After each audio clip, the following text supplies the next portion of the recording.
good to see everyone again, or good for you to see us, either or. We've got Patrick back, and it's good to have him because Hello. we scratched the surface of a lot of topics the last time, and it was a very interesting conversation. So we'd like to continue that. It's been about a month now. I guess. So, how are things? How are things going? I mean, things are going well. At least, I'm always looking at the bright side of things and trying to bring more light whenever I can, because I think that when darkness thrives, we have to keep looking on the end of the tunnel and where the light is still being bright and focus on that only, because otherwise we get swallowed. That's and right. That's what I'm doing right now. So It's very nice because, I mean, there's a lot of darkness, and it only takes one candle like you to light up a big dark room. So you're that candle. I'm not great sure to about have you. that, but at least I bring some light. I try my best, you know. Yeah, we all have to do our part, Yeah. you know? And I think the question is to become aware of the power of darkness. And, when you start to focus your mind, or focus to data which is negatively charged, it basically slowly but surely drowns you into a feeling and a stage where you became more negative yourself. Yeah. And you are attracted, it's just like a swallow getting to you, Yeah. So, reading about all the horror drags you down. So it's almost like a virus. It just spreads. It spreads. It does. Like And a I mean, virus.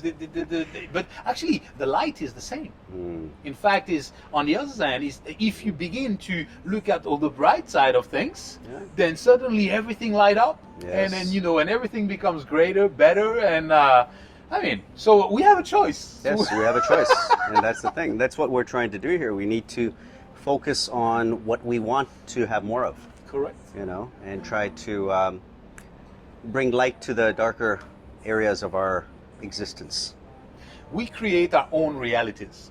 Yes. So if we, because that's true, but not for everyone, because you have two different kinds of people, I would say. You have what we call the reactive, Mm-hmm. and what we call the proactive. Yes. And those who are reactives are basically under the control of their external environment, who's dictating their lives. They don't feel they are in control. Mm-hmm. They feel that heavens happened to them, and external events are controlling their life. They hope they can land a good job. If I'm lucky, an opportunity arises, blah blah. So they are not in control of how their life is going. And then you've got the proactive people who believe they have a say on what is going to happen.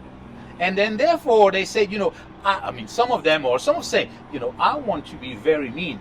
And they become very dark. They're still proactive, Yeah. but they are working towards their goal. Mm-hmm. But on the other hand, you have those who say, I want life to just be fantastic, to be great, to be filled with love, light, laughter, and enthusiasm. I want to see the best of life. Mm-hmm.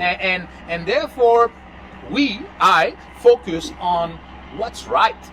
It's a choice. And then Yes. therefore, the more we look into the light, and it starts every single day.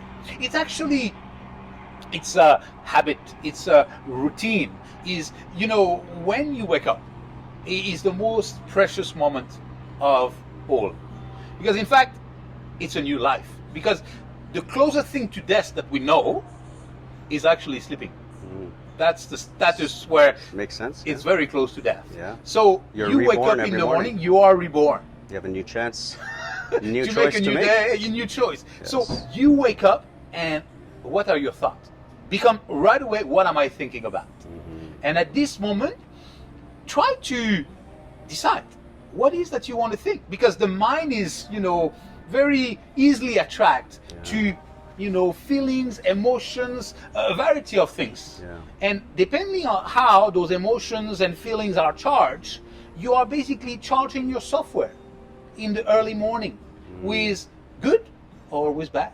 And Yeah. if you are sitting in bed doing nothing and thinking about, oh, I got to pay the bills, I got to do that, oh, I've got a problem, I cannot handle or be there to this day, I'm so sorry, I made a mistake yesterday with that person. And you're basically programming yourself to feel bad and to say, I'm sorry for myself, I don't have enough, I'm not fulfilled, and so on. And basically, you are programming the software to run that way.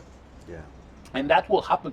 But then on the other hand, if you are saying, I'm so blessed, I have so much, my life is filled with everything that I need, and I feel that I have so much love, care, attention, I don't mind sharing what I have with others. And then suddenly, the whole day takes another shape.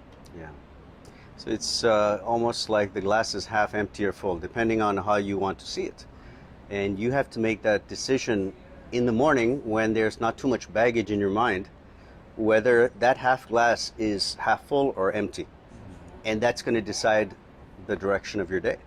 It does. Right? It does. But I think it's also important to add another essential element to that, is that you don't want your mind to start running too fast. Mm-hmm. Too much information basically kills information. That's something we have been taught about. But it's the mind. We want to try for the mind to be here and now. Mm-hmm. He needs to be not so busy, to be conscious of what's happening now. Yeah. But as soon as we start to project ourselves in the future, then anxiety start to grow. And as soon as we look at the past, then stress grows. So one thing to be aware of what you're thinking in the morning, but the second step is, how can I bring stillness to that mind? And this is where a heavy routine, starting with consistent practice of meditation, becomes so powerful, so useful, just because you just wake up and your thoughts are beginning to emerge, and then you are aware of them, and then you begin to think about positive things and so on, and then you sit still, and then you start to focus on what's most important, is regulating your breathing, and that's your carburetor of any engine. You make sure it's tuned in as it should so that it works properly. Yeah. And then you try to stand still. But actually, meditation can be used in many ways. It can be, vipassana type of meditation, which is really standing still, which I often practice and enjoy very much. Or it could be, guided meditation, where you use meditation in order to create, or in order to visualize. And because, before anything becomes created, it has to be visually real. You have, the greatest creator in the world, before they created the pyramids or before they created any buildings, they had a very, very clear vision in their mind of what they wanted to be achieved. So it's created here, and then it's created here. Exactly. I see. So you can use meditation to create the world that you want. And that's, a sort of guided meditation where you practice certain practice, again, about respiration and thinking about certain thing, using certain mantra or talks, which basically you're programming yourself. Yes. So that is to say that in the morning, if you are become aware of your thoughts, and if you decide that this morning I'm going to do this and work on this and so on, while following some already known practice which are working well, you can create the world that you want to create. This is where we are in control. Yeah. So in the morning, before your mind just gets influenced by outside factors, yesterday's memories, tomorrow's concerns, you need to take control of it by gently programming it through meditation.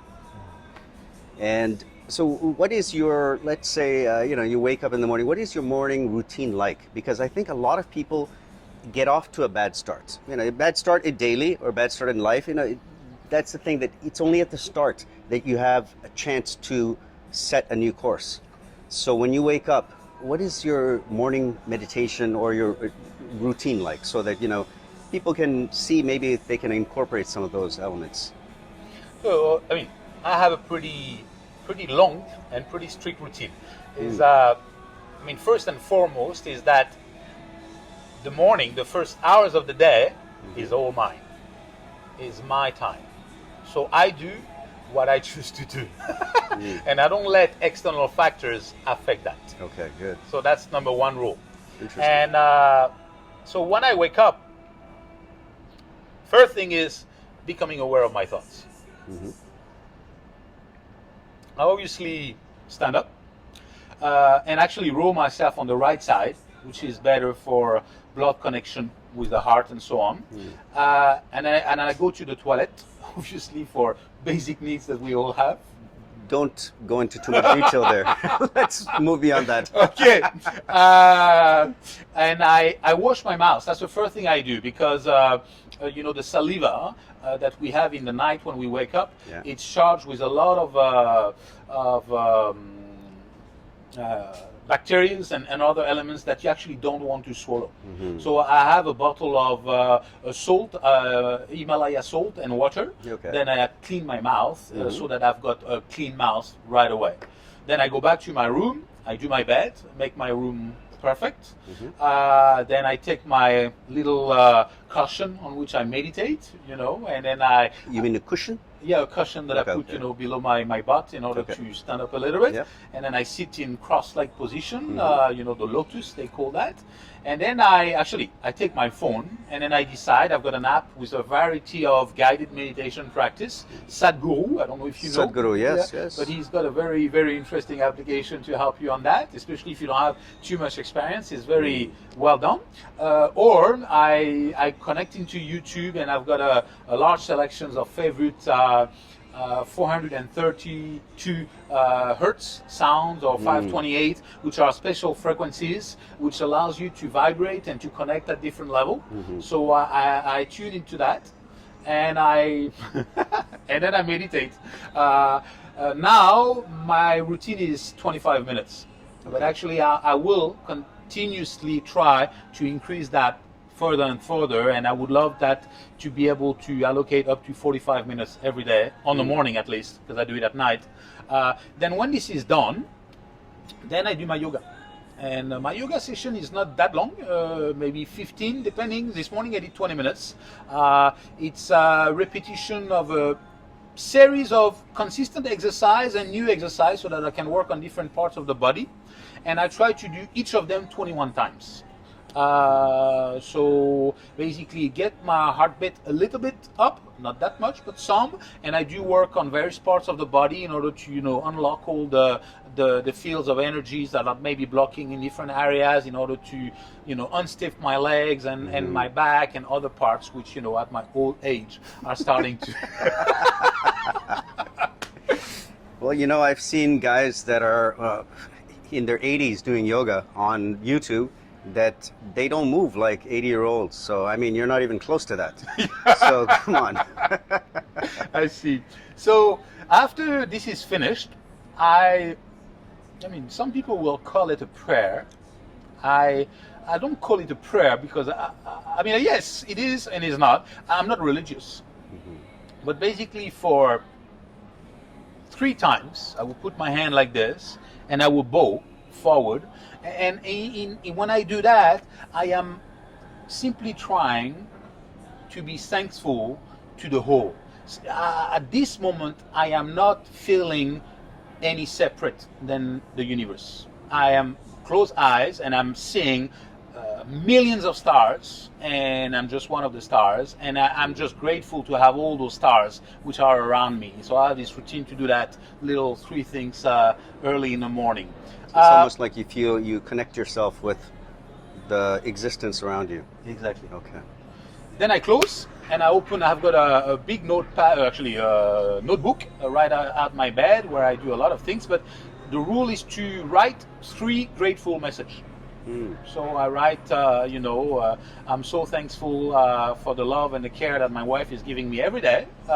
Or I wrote, sometimes, I am so grateful to be able to have the same car for the last 7 years and it's still running very good. Or I'm so grateful to my client who gave me a new contract, which I needed much. Yeah. So there's variety of things you can be thankful for, but this is setting the mind on being grateful. Yes. And I have plenty. So then suddenly when you have plenty, you feel full. And then when you feel full, you feel better. And So I think when you proclaim the things that you're grateful for, you're reminding yourself about those things too, because most people have things, they don't remember them and they don't think about them, and they just keep on thinking about what they don't have. And that is the wrong direction to go in. Correct. Especially in the morning. You're right, Jay. So next, that's usually takes almost an hour. Okay.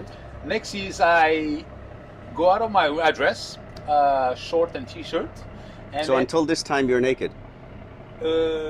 I've got my... You don't have to answer. underwear, usually. Then I take my dog, who is waiting for me. So I go outside. I give him a cuddle every morning because he loves to be paddled and so on. And then I say, okay, let's go. So I open the door. Actually, often the first word I said in the morning after an hour, and I haven't spoken at all. And then I said, hey, let's go. That's the dog, first word I get to my dog. So he's the first guy you speak to. Speak to, that's right. So he super excited every time. He jumps over me like it's Christmas every day. Every day, he's just like unbelievably loving. And then we basically talk about being always in the present moment. Oh, they are the best. So much to learn from animals to that regard. Yeah. So anyway, and then we go walk for it's about 2.5 kilometers.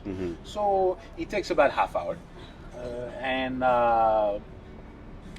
take different route, or usually similar routes anyhow, where I live. And I have the fortunate opportunity to be living in an area which is rather quiet for Vietnam and rather green. And when I walk, I'm still very conscious of my thoughts, and I'm really trying not to think about the concerns, the worries, the wants. I'm trying to be here. So obviously my breathing is still important. My walking also, I become very conscious of how my feet is being put on the floor, how my legs are moving. It's not a walking meditation, but it has some element of it. Sure. And I listen to the birds, which I love the singing of. I look at the beautiful flowers and plants and bananas, papayas, and I'm like admirative on the beauty of nature as a whole. Or sometimes I look at the butterfly, which is, flying in between the grass leaves, and saying, how precise those guys are in order to move while flying in such small environment and never get hit. So anyway, I admire nature a lot, and that's what I do during my walking. I also admire my dog, who has to mark his territory everywhere. Everywhere. He has a lot of territory. Huh? Yes. And so we do that, and then I come home, and I haven't spoken much at all. It's already an hour and a half, and that's really my time. And then my family come, and then that's when I have breakfast with my family. And then you go on with the day. And then I go on with the day. Okay. Take a That's shower. Very interesting. Yeah, it's good. It's really good to have a bit of a set framework of what to do in the morning, because a lot of people, I can admit for myself, until recently, in the last maybe 2 or 3 years, I've just kind of wake up and do whatever you got to do and just go on with the day. But in the last about almost 3 years, I've really tried to have the same automatic routine, so that I don't have to think too much. Oh, what should I do now? I'm up. When you start to wonder what to do and this and that, it's just you're in a state of confusion. But when the first thing I do in the morning, I get up, clean my mouth, sit down for a few minutes in silence, meditate. You go through those motions and you know what to do, and you don't have to think too much. Thinking too much is an issue. I heard once someone said that thinking too much is one of the main problems that human beings have. In fact, we should do less thinking. Totally. Thinking should be directed towards specific goal or a problem or a purpose, but you shouldn't be having thinking or thoughts all the time running through your head with no control. And I think if you start off the morning with exercising that little bit of control with your routine that you have set and that you do, then you kind of start off the day with a bit of control in your hands. Otherwise, your mind just goes on its own I think there's a little bit of a saying, something like when you don't take control of the horses or something, they just do whatever they want, and your mind is like that. You know, Correct. if there's nobody there to supervise, children will make a mess out of the whole house. So that's how your mind is. It's almost childish in a lot of ways. It just any impulse here and there, it just grabs onto. It's like they call it the monkey mind, right? Swings from thought to thought. And I think that's the number one problem with people, that they find it very hard to manage their mind, their thinking, and managing is a matter of focusing their minds and thoughts towards what they want and away from what they don't want. And I think that a lot of people just don't have that knowledge. They didn't teach this to us in school. These are the things that maybe would have helped most of us if we learned it in school. I mean, it's really funny because a lot of the most important things we didn't learn in school. We didn't learn how to eat really in school. We didn't learn how to meditate in school. We didn't learn how to conflict resolution or relationships or anything like that. And I mean, these are the basics. How to grow your own food. These are the basics of life. And of course, math, science, and all of those things are also important. But I think they come after these things. But yeah, that's great that you've shared the morning routine with us, because I think it's very important. I think that a lot of people will get an idea of maybe how they can try a little bit of a different morning routine than just getting up, drinking their coffee, and heading out the door. Sure. And we all vibrate at different level, and we should not expect everyone to be able to reach the same level of stillness. And some people cannot meditate because they are not yet at that level of vibration where this is possible. So, but the fact is, there are many, many ways in which you can increase your harmony and your peace, internal peace. I mean, one thing, like I said, is to put yourself first and to say, what do I feel within? So I've got a friend of mine, a good friend of mine, who is suffering from a specific, stress disorder. But the area where he can find true peace is throughout his passion, which is golf. Okay. So that is for him the reset button, because when he is on the golf course, he's not at all thinking about anything else. So he's nowhere else. He's right there. He is right there. Yeah. And so there are other people who don't meditate, but they may play the violin or the piano, and then when they are doing that, they are not doing anything else. Yes. And there may be some of the people who may be painting, or maybe some other people who may be writing. Yes. So there is not only one way in which we need to meditate. Meditation is not for all. But actually, it could be if we teach children from a very young age, but we don't, as you just said. And it's a wonderful, probably the best way to really become in control. I mean, be aware of your thought, aware of who you are, because you talk about making decision, but I think Yuval Harari has demonstrated extremely well that even though we think we are in control of we have the choice. The choice we make are dictated by pre-programming that we had in the past. Our response to certain stimulus is driven by chemical reaction, and the chemical reaction that's occurring are the result of pre-programs, events, and practice. So we are not totally in control, even though we think we are. So it's just, but the very important is to be aware of oneself. So how can basically, since we alive every day, since we are a very young child, we are driven and taught and educated to be focusing on everything around us. So on the outside, external, instead of on the internal. Instead of the internal. So regardless of what stage or level of development you are in, the one thing is to say, I am the most important thing in the world, and what is that I feel? Go in and start to feel your emotions, your feelings. You become aware of your internal breathing, of your words, of your thoughts, of your of your everything.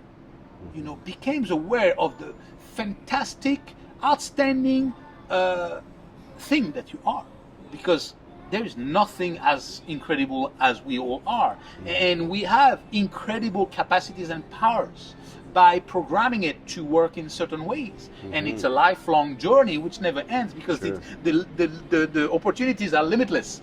But it's, if you want to grow and have the best that life can offer, you have to set yourself on taking care of yourself first and foremost.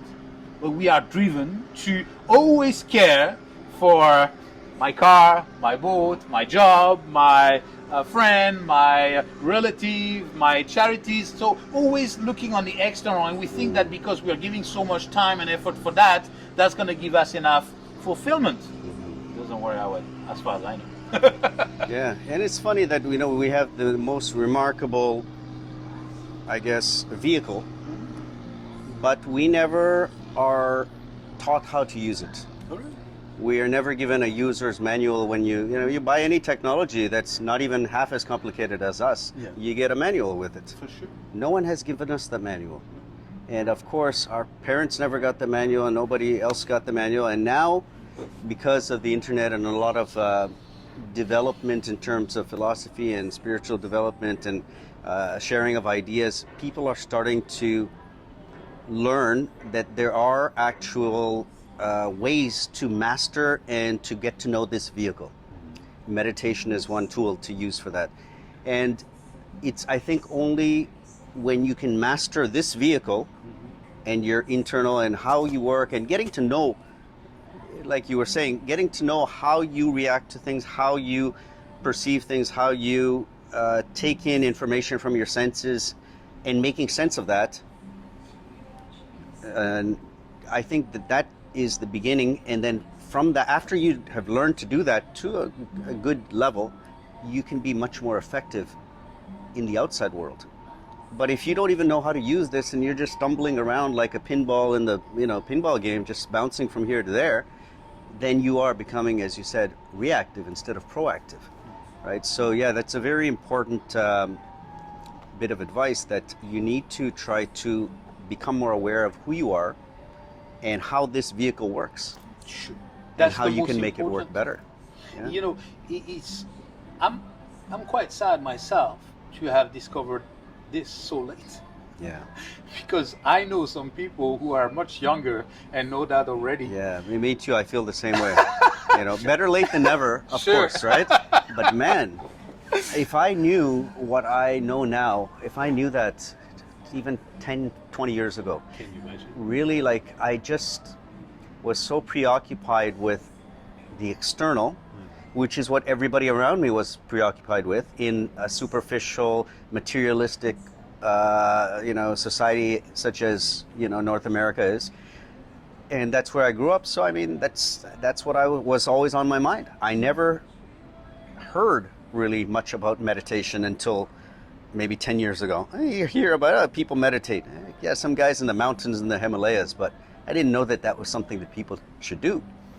And I think that these days this information has become so known that a lot of people are becoming aware of these things at an earlier age, and they're very lucky about that. I'm just happy that at least now I find out, because even people that are older than me, there are some people that are just set in their ways. They don't do it, and that's it. They follow the herd. Yes. That's actually, the humans as a whole have always followed the herd in general. And you can go 1,000 years ago, when the kings were ruling, and then basically the village was doing what the king told them to do. Pay the time, and do your work and shut up. And that was always go to war, fight to save the Christ, or people were just like obeying. And most of us think that because of the evolution of man, we've reached a point where we are no more cheap. Now we know. Now we are in control. Now we have a choice. I'm sorry.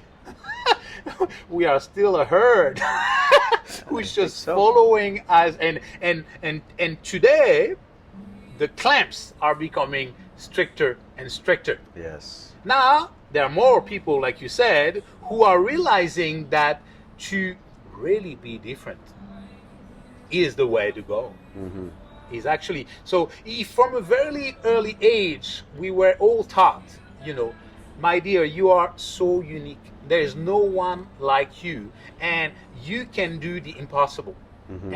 And really feed everyone that being different, you want to have pink hair and I don't know, yellow clothes or whatever you choose to. But you are I think mentioning. you saw one of my pictures in the past. Right? No, you mentioned that last time in Tokyo, in Japan, there were some people that dressed as robots for all their life. Yeah, yeah. Let it be. Yeah. Okay, so we are creative. So let us be who we think we want to be, and Sure. that's only when you reach that stage where you are truly who you are and yourself. But obviously that takes time and courage too. That you can become freer. But the issue is that life is as it is, and the masses on a very, very large scales are not aware of who they are. They're not aware of what they want. They're not aware of their thinking. They're not aware of their actions or the consequences of their actions. They are following, like you were saying, a model in which they were raised to behave in certain ways and to do what is proper or not proper, whatever that is. So it's all a pre-programming coming from external forces that is implanted to us. Mm-hmm. And the objective is to try to dismantle the control that those external elements have on us so that we can become focused on our own internal programming and then be reborn within who we truly are. Mm-hmm. Without the influence of external factor. So that is the mechanism and the system that we have to dismantle in order to blossom. Not everyone can do that. And it's normal to have some people who will continue to be the herd and follow. And that's why we have so many conflicts. Because the thoughts or conceptual framework that we use cannot be understood by those who vibrate at a different level. Yes. So, and then creates misunderstanding. But the roots of the misunderstanding lies in anyone believing that as a human, I am an individual and I'm a god. Basically, humans do not compare themselves very often to nature. They separate themselves from nature. So you look at all the species on the planet, apart from the human being, they live mostly in harmony with nature. Mm-hmm. We don't. So we have, in some way, on our mind, conceptual framework, separate ourselves from nature. And that occurred in the 1600s when science was just striving. Then humans become aware that they have scientific capacities that made them believe that because they had those capacities, they could surpass nature. And in some way, become gods. And then when the humans start to think they become gods, the ego becomes to grow. Yes. And this is at the center of most of the problems we have worldwide. Because if every one of us was simply aware of a reality, is we are nothing. And we know mostly nothing. Very, very, very little. Someone gave a very interesting perspective. Sadhguru, actually, he said, talking about God, and then he said, people believe in God. Yeah, I know, believe in God. He said, there are thousands of religions, and what's funny about it is that every time you meet one of the religions, they know, but for sure, that their God, their religions, their belief is the right one, and they know that every other religion, they are all wrong. But what we know is that none of them can demonstrate that their God is the real one. That's a fact. Yeah. And what he also said, which is interesting, he said, so let's imagine there is a God. So who basically the creator of everything? Then this guy who created everything has an understanding of the 20 billion galaxies that there is in the world. And so that is, I don't know how many hundreds or thousands of trillions stars and planets that are available in all that system. Mm-hmm. So he's aware of all that. And you think that he will have the time to be focusing on the 7 billion people that live on that planet where we are on Earth and set a course or purpose for each of them and make sure that it occurs as it or should. So, wow, pretty strong. I thought it was very interesting comment he made. Yeah. Well, it's like in Hinduism, they have many gods, but it's actually not a religion of many gods. It is, they believe that all the other gods that they talk about are all avatars of the one God. That there is only one God which has created everything, and I think they call him Brahman. And then all of the other gods, Krishna and Shiva, and all of the different ones that come, that we've heard stories about and this and that, that are part of the mythology, they're all just avatars of that God, of God, come down to teach us. So for example, even Jesus and these Muhammad, they're beings, they are versions or just part of God that has come down to teach us. God can't come down himself. It's just we cannot conceive of what God is. So he can't show us his true form. In fact, in the Bhagavad Gita, they said, Krishna said that I cannot show you my true form. I can only show you the form that you can handle, which is like another human being. And so he came as a human being, just like the others do, like Jesus. But these are all avatars, just like the movie. You go into this other world as a version of yourself that can exist in that world and communicate with those beings. So it really is that they only think there is one God, but they all have different avatars that have come down. Of course, there's mythology and all of that as well included in there. But it is very interesting, just the idea that everybody's so sure about their God being the God. But I think this point you just made is a very interesting analogy that can be made from that. Because all religions are based on stories. Mm-hmm. Stories created by humans. And it shows the power of stories. Mm-hmm. Because they each created their stories and was able to bind a large group of people to believe in those stories, to defend those stories, to go die for those stories. Yes. All created stories. So, and then many people believe their purpose is to serve the word of God, because they will die for that. So someone created the stories, and I believe so much in that story that I'm willing to die for that. Mm-hmm. So that gives you the power of stories. But again, it is that an external force, or some others, has created a story, and I'm attracted towards that story. Mm-hmm. So it is, I believe that story is so correct that this is the story that's going to make me feel better if I follow it. Yes. So again, I am letting an external force being in control of whom I am. Yep. And I think that it is my God who's going to give me what I need. Mm-hmm. That's why I'm going to spend so much time praying for it and asking him to give me what I think I want or need. Mm-hmm. And again, this is how we are framed, to think that things will come from the outside to inside. Yes. But if there is any forms of gods, it's one thing, it's everything. And it's a frequency, an energy, vibrations. It's one of those, because that's the only common constant that you find across everything that exists. Yes. And that is something which is connected to everything. So for anyone to pretend that he know exactly what the frequencies, the energy, or the vibrations really want seems to be overly pretentious to pretend that you know that. I mean, it's obviously way too complex for us to understand. Absolutely. Now, people need to put a name, because men have a tendency to want to understand things. And to label things. So organize it, categorize. There's a box, distance here, so that's he needs logic. Yes. But the fact is, the world is chaotic, it's not logic. Yeah. So how can you put logic into a chaotic world is already something that's worse than a separate debate. Mm. But so we are trying to make sense of what has no sense. And we believe that we have the superpowers to do so. Mm-hmm. And the superpowers will be given to us by external forces.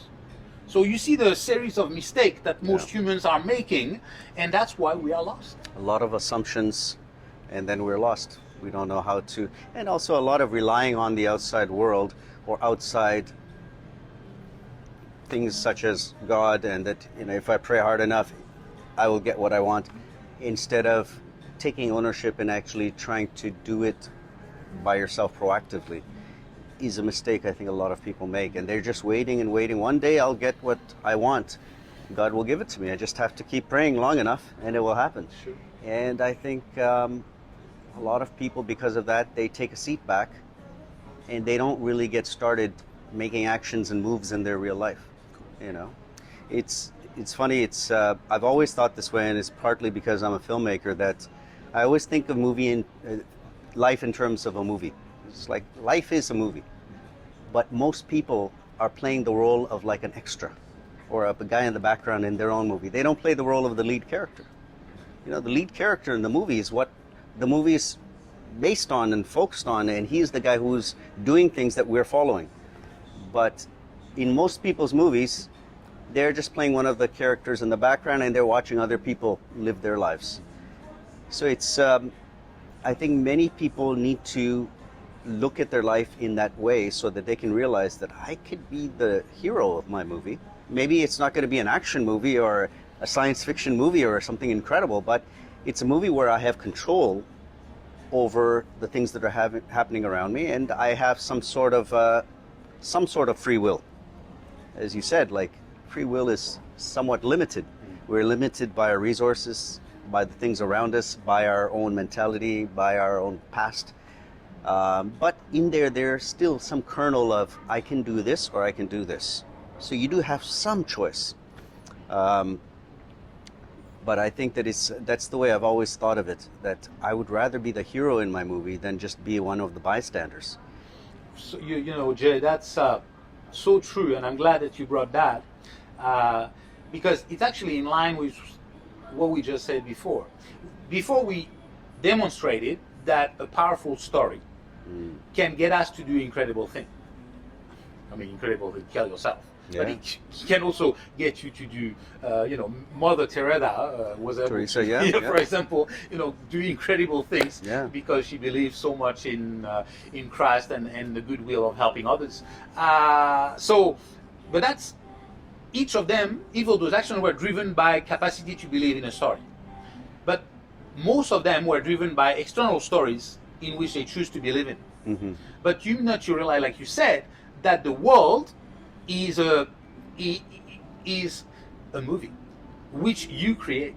So when you become aware that the powerful story, you invent a story. You have to be part of that story. You have to drive the story. You create the story that you want. Yeah. What character do you want to play? And what type of people do you want around you? Yeah. And what scenery do you want to see around you? Absolutely, yeah. What is that What you want locations, to do every day? How do you want to feel at every moment? So you decide the world that you want to create for yourself. Yeah. And it's a fiction. Don't believe any of it being real.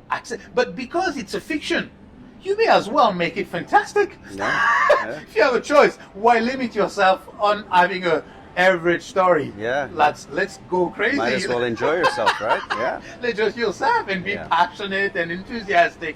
And that's where the fun comes in. Like, I mean, a lot of people take life almost too seriously. Sure. Sometimes you just have to enjoy your life, and I mean, you have so many choices to make as the story creator of your life. You can choose who is going to be your leading lady or your leading man. You can choose who your friends are going to be, like you said, and the places you're going to go.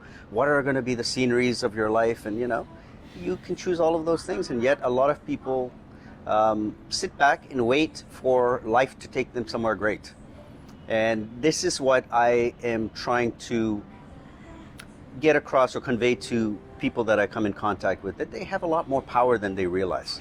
Sure. People feel like, oh, I don't have that much money, I don't have that much of this or that. What power do I have? Well, maybe you don't have as much power as a president or a politician or anything like that, or as a movie star or a big celebrity, but you have power in your life. But those are stories. Those are fake stories. I'm talking about real powers. You have power in your life to do what you want. You can get up when you want, you can sit down when you want, you can talk to who you want, you can eat what you want. These are power. This is power. Allow me to expand upon that, because I believe powers for humans needs to be broadened. Physically speaking, we know, I know for a fact, that someone weak can become extremely strong. I happen to have a friend which I've known all his childhood. He was always like that, and everyone made fun of him because he was very weak. And today he's a bodybuilder and a very big guy. So his weakness he made it into a strength. So that is physically possible. Yes. Okay, but that's on the physical level. On the mental level, you could have Stephen Hawkins, which did not have, for most of his life, physical abilities. Oh, Stephen Hawking, the physicist. The physicist, Yes. But he knew that what he had was a brain. Yes. And he grew his brain to discover and to uncover so much complexity and make sense of so much large question that we couldn't answer before. Yes. So you can grow your mind, and you can grow it to be able to do outstanding things.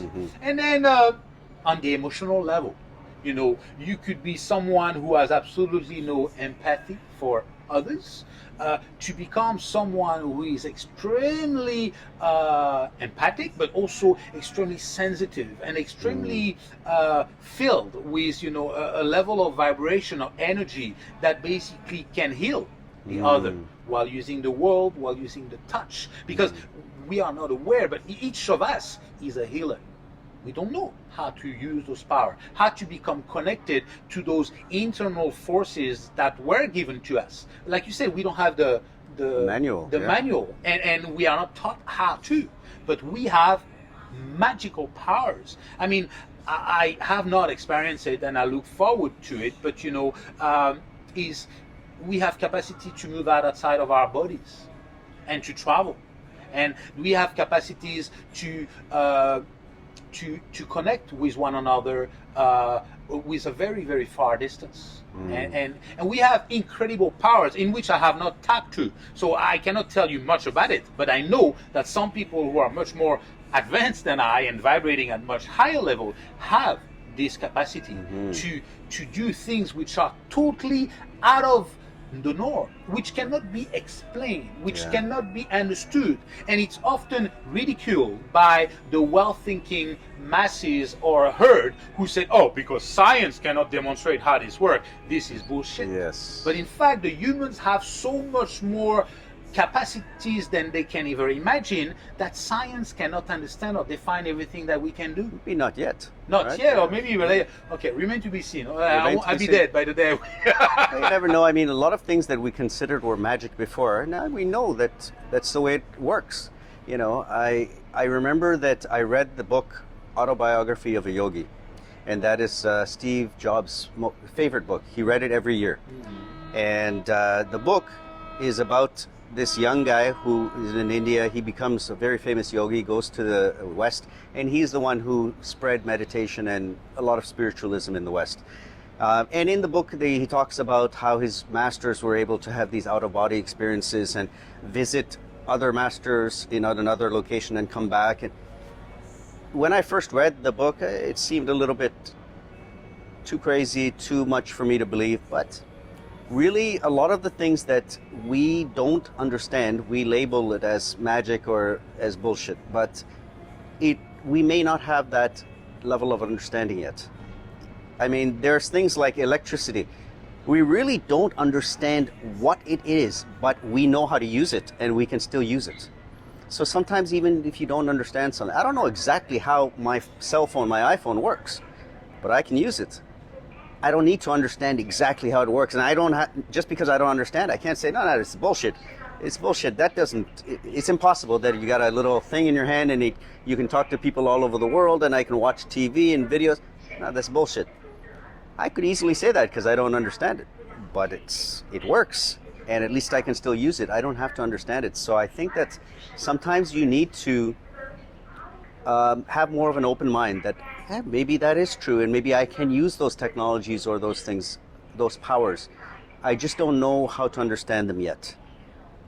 Yeah, totally right. And that goes back to the point we were mentioning earlier. I'm glad you are bringing all those great stories, because they match and they into the in line. Is that we humans think we are God, as a result of that, we want to be able to understand everything. I'm God, so I need to understand everything.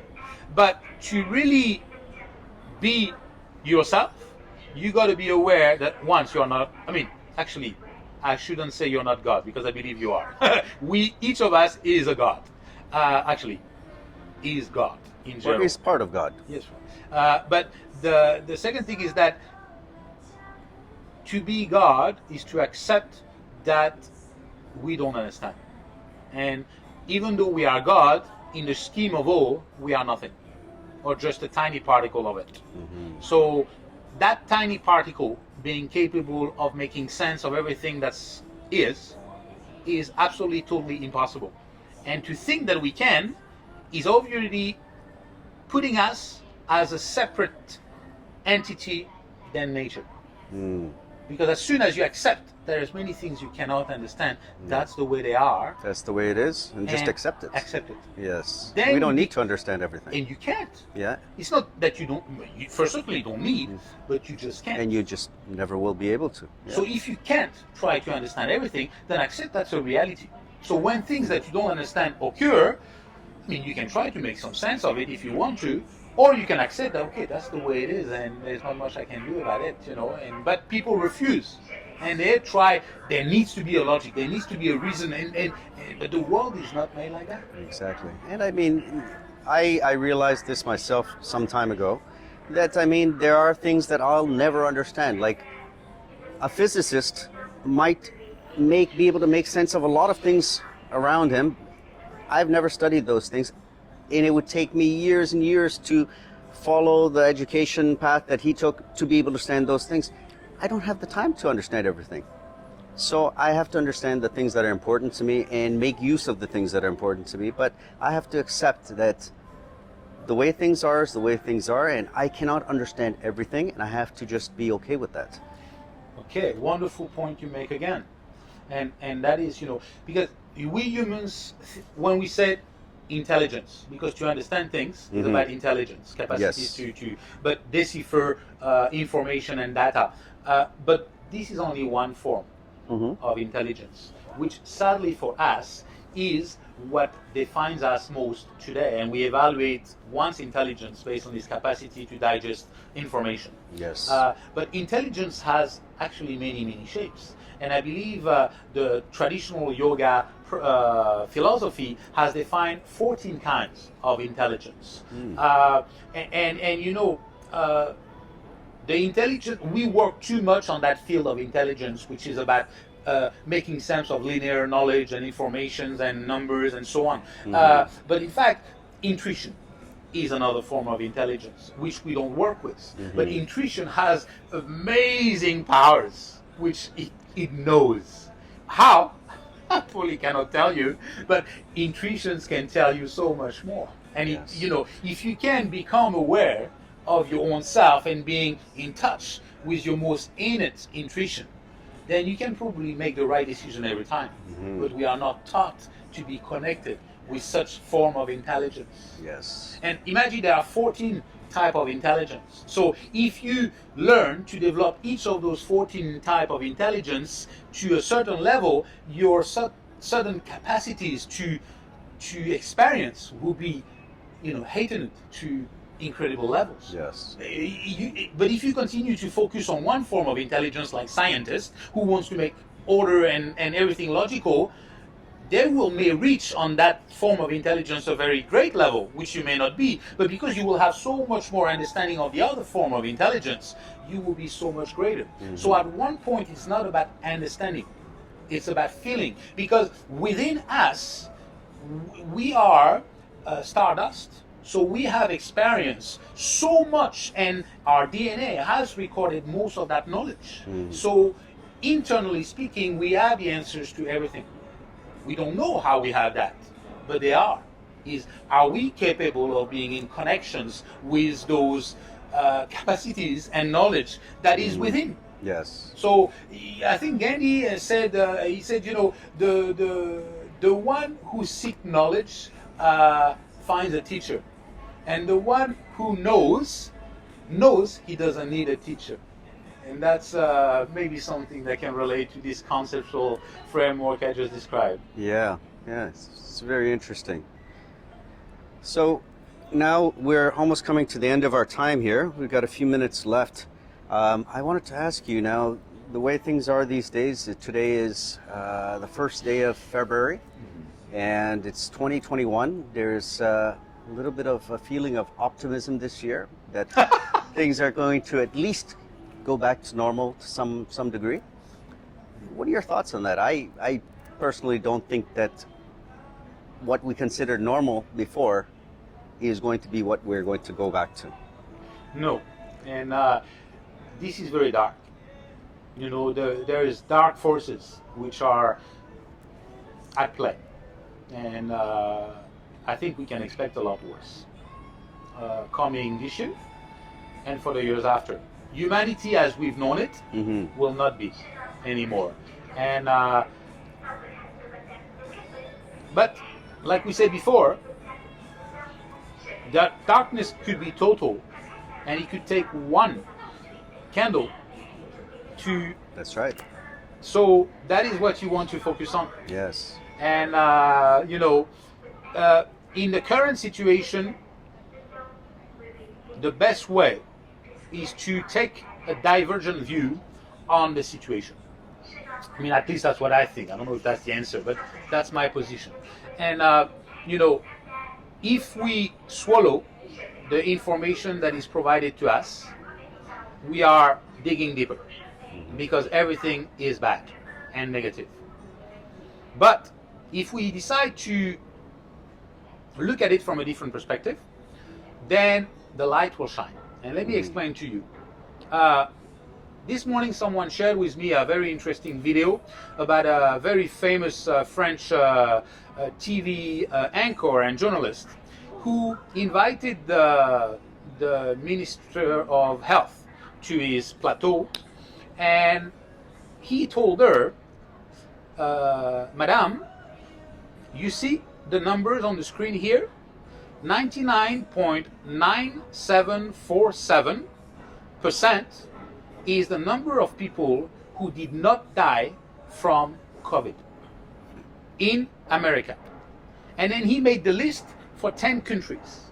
Sounds like good news to me. And exactly what he said. He said, why don't we feed us with this information so that the people can see hope? And then the minister started to defend it and said, are you saying this is not real number? This is proven. I can back it up, you know? And so the system has been imposing force for us to fear and to feel bad and to, be in a defensive mode. But no. In fact, if you look at the facts and if you look at the data, COVID is nothing as scary as people want to make. It's a disease which is killing people, okay, but diseases have killed people way more. There's a lot of other diseases that are killing more people. Exactly. And and the government trying to say that they are trying to save us is a lie. The government has no interest in saving us. If the government really was about saving lives, they will ban tobacco. Or they will make huge campaigns to make sure that we stopped. Yeah. They will do the same about processed food, or they will stop Monsanto from selling pesticide that kills everything. I mean, and my list can go on. But the government has never taken the measures. I mean, they will ban the sales of soft drinks because soft drinks kills more people every single year, maybe probably 10 times more than COVID. Yeah. But they don't do a shit about it. So let's stop to forget that you think your government, like I said, it's the herd model, where we are taught to believe in some way, the government is here to put order and to save. No. So become aware that COVID is just a light things, which will continue probably, and that will affect our lives, some of us, but it is something we just have to learn with and learn to live with. And the best way for anyone in the world to protect himself or herself against any risk associated with this disease or any other disease is to learn to practice what we begin to talk about today, having a routine in the morning, setting up some free time for silence, being meditation or something else, it doesn't really matter, practicing a little bit of exercise, eating proper fresh food, cutting on toxin, alcohol, tobacco, meat, or others, and taking care of your body. And if you take care of your body, like we said, is an incredible machine with capacities we cannot even imagine. The body was built to basically fight anything. Yeah, to heal itself. And to heal itself. You cut yourself, after a while it heals itself. Exactly. All the animals in the world, they don't have doctors or medicine to heal themselves. Nature has provided for them. It's the same for human beings. Yes. So why don't you work on learning to take care of yourself so that your body can take care of yourself? Yes. That's where the light lies. It's can we become aware that we are capable of that? So the light in all this darkness that we've been experiencing for the last year and a half or so is that the most basic things are the most important things. Take care of your mind, your body, and the people around you. And that is the basis of a healthy life and a happy life. And I mean, it's been like that since the beginning. I mean, Buddha said this a long time ago, that you're seeking external validation and gratification is a big mistake. It's only when you seek within that you get some sort of happiness or contentment and satisfaction. And I guess we're still learning those same lessons that he was talking about 2,500 years ago. But it makes a lot of sense. I mean, what has helped the most against COVID and anything like it is a healthy body and a healthy mind, so that we don't get sick, we don't infect others. And I mean, the vaccines and all that, maybe they have some place for the people who are really in a bad shape, but we can do a lot more for ourselves to protect ourselves against this COVID or any other type of negative outside effects, just by taking care of ourselves. And I think that's the important thing. Yeah. Going back to the basics, but society is built around not being connected to who we are, and to be able to reconnect with the true capacities and lifestyle of sapiens is basically living a complete different life than the one we have today. Yeah. And technology is not helping us at all. It's actually moving us away furthermore from nature. Yep. Being connected. Our true essence. That's right. And as you said, it's the basic, going back to the very, taking the time to take a long walk in nature, barefoot if you want, or go swim in a river. They are most marvelous thing in the world. Oh yeah, definitely. Well, Patrick, as always, it's a pleasure, and I hope to have you back soon, because I think this is a conversation that it has many parts, and we need to keep in touch with you so that we can get some guidance as to how we can progress after we've internalized some of the things that you've taught us today. So today we've gone through a bit of a morning routine that you can try. Let's try to get back in touch with our human essence by becoming aware of who we are internally, how we function, how we use this vehicle that we're in, and then we can function better in the outside world and make the world a better place for ourselves and for the people around us. And that's the important thing. Thank you, Jay, for giving us the opportunity to share so much with so many people, and then bringing some light to the table. And it's just about love. Learn to love yourself. Learn to love everything that you have. Learn to love everything, and then things will become a lot simpler. Well, in the great words of Whitney Houston, learning to love yourself is the greatest love of all. I believe. So Namaste Saigon, thank you. Namaste Saigon, thank and you. We'll see you again next time. We're out.